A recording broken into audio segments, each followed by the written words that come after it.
അഭിജിത്തെ, നീ ഇങ്ങനെ ചേട്ടന്റെ ഫോട്ടോ ഇട്ട് നടന്നിടാം. നിനക്കും വരയ്ക്കാനുള്ള കഴിവുണ്ടാവടാ. രണ്ട് പേപ്പറും ബുക്കൊക്കെ എടുത്ത് വെച്ച് വരയ്ക്ക്. നീ വരയ്ക്ക്. നിനക്കും വരയ്ക്കാനുള്ള കഴിവുണ്ടാവും. ചേട്ടന് കിട്ടിയതുപോലെ നിനക്കും കിട്ടിയിട്ടുണ്ടെങ്കിലോ?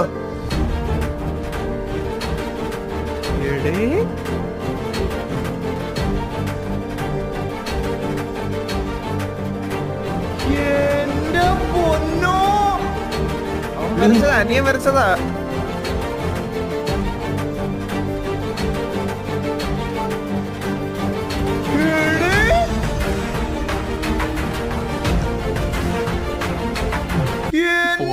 Black and white.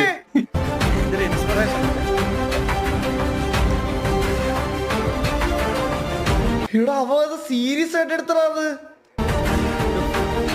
പയ്യ മോട്ടിവേറ്റഡ് ആയി.